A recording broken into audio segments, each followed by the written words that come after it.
घरगुती रामबाण उपाय. 1. मधुमेहाचा धोका कमी करण्यासाठी फळे, भाज्या, संपूर्ण धान्य आणि पातळ प्रथिने यासारख्या एकूण अन्नपदार्थांचे सेवन केल्याने रक्तातील साखरेची पातळी कमी करण्यास मदत होते. 2. ताकात 1 चमचा ओवा पावडर टाकून त्याचे सेवन केल्याने मूळव्याध बरा होतो. 3. जर तुम्हाला पित्ताचा त्रास असेल तर पित्तासाठी आमसुलाची कढी किंवा आमसूल पाण्यात घालून घ्यावं. सोलकढी, कोकम सरबत रोज घेतल्याने हा त्रास कमी होतो. 4. दररोज बीट खाल्ल्यामुळे पिरियड्स येण्यापूर्वी किंवा आल्यानंतर जे प्रॉब्लेम्स होतात ते प्रॉब्लेम कमी होण्यास मदत होते व आपला रक्तदाब देखील नियंत्रित राहतो. 5. दूध, साय, हळद आणि बेसन पिठाचे मिश्रण एकत्र करून त्याचा लेप चेहऱ्याला लावल्याने चेहरा सुंदर होतो. 6. आंघोळीच्या पाण्यात सैंधव मीठ मिसळा. या मिठाच्या पाण्याने आंघोळ केल्याने रक्तप्रवाह सुरळीत होऊन गुडघेदुखी कमी होते. 7. ज्यांना मूळव्याधीची समस्या आहे त्यांनी बटाटा, मांसाहार खाणे टाळावे. 8.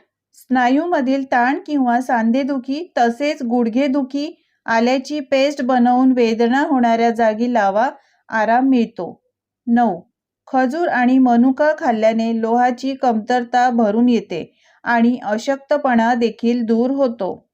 10. पोटात दुखत असेल तर त्यापासून सुटका मिळवण्यासाठी तुम्ही हिंग गरम पाण्यात विरघळून एका कपमध्ये ठेवून चहाप्रमाणे प्या. 11. मोहरीच्या तेलात ठेचलेली लसणाची 1 पाकळी टाकून गुडघ्यांना मसाज केल्याने सांधेदुखी दूर होते. 12. फाटलेल्या टाचांमुळे हैराण झाला असाल तर कोमट पाण्याने पाय धुतल्यानंतर ते चांगले कोरडे होऊ द्या. यानंतर तळव्यांवर हलके कोमट खोबरेल तेल लावून मसाज करा. त्यावर सुती मोजे घाला आणि झोपा. सकाळी त्यांना साध्या पाण्याने धुवा. 12. लिंबू आणि मधाचे पाणी वजन कमी करण्यास मदत करते.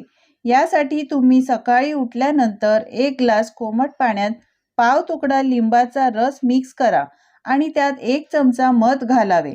याचे रोज सेवन केल्याने वजन लवकर कमी होण्यास मदत मिळते. तसेच लिंबू आणि मध हे पचनक्रिया डिटॉक्स करण्यासाठीही उत्तम ठरते. 14. जर तुमचे केस वेगाने गळत असतील तर ते थांबवण्यासाठी तुम्ही भोपळ्याच्या बिया खा. 15. दररोज कलिंगडच्या बिया खाल्ल्याने रोगप्रतिकारक शक्ती आणि हृदयाचे आरोग्य वाढते. शिवाय रक्तातील साखरेची पातळी नियंत्रित राहते. 16. जर एखाद्याचे बीपी कमी असेल आणि त्याला चक्कर येत असेल, अशक्त वाटत असेल, हातपाय थरथरत कापत असतील तर त्याला लगेच साखर आणि मीठ मिक्स करून द्या. 17. बीटामध्ये फॉलिक ॲसिड भरपूर प्रमाणात असल्यामुळे गरोदर स्त्रियांसाठी बीट अत्यंत उपयुक्त असते. याशिवाय नैसर्गिक प्रसूतीनंतर बीटामुळे आईचे दूध देखील वाढण्यास मदत होते. 18. दम्याचा त्रास असेल तर दालचिनी दुधात उकळून घ्यावी. त्यात थोडा मध टाकून घेतल्यास छातीतील व गळ्यातील कफ कमी होण्यास मदत होते. 19. गरम पाणी प्यायल्याने त्वचा शरीराच्या आतून हायड्रेट राहते, ज्यामुळे त्वचा निरोगी आणि चमकदार दिसते. 20.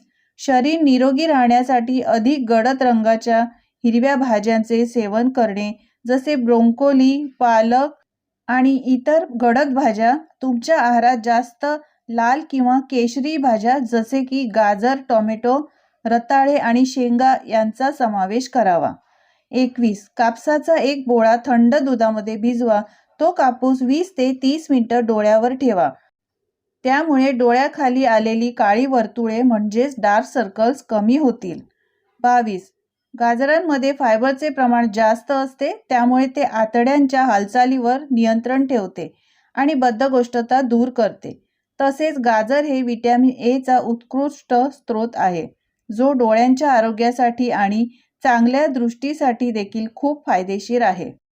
22. बीट खाल्ल्यामुळे आपल्या शरीरातील वाईट कोलेस्टेरॉल कमी होण्यास मदत होते व आपल्या शरीरातील हिमोग्लोबिनचे प्रमाण सुद्धा वाढण्यास मदत होते. 24. केळीमध्ये पोटॅशियम, मॅग्नेशियम, फायबर, व्हिटॅमिन बी हे 4ही महत्त्वाचे पोषक तत्व आढळतात. ज्याचे सेवन केल्याने ऊर्जा तर मिळतेच, पण माणसाला थकवाही जाणवत नाही.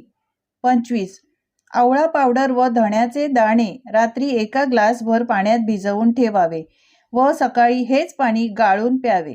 यामुळे सकाळी उठल्यावर जाणवणारा थकवा व मळमळ होण्यास दूर होते. संपूर्ण व्हिडिओ पाहिल्याबद्दल मनापासून धन्यवाद. टिप्स जर वरील तुम्हाला आवडल्या असतील तर लाईक करा आणि अशाच नवीन टिप्स पाहण्यासाठी चॅनलला सबस्क्राईब करा. धन्यवाद.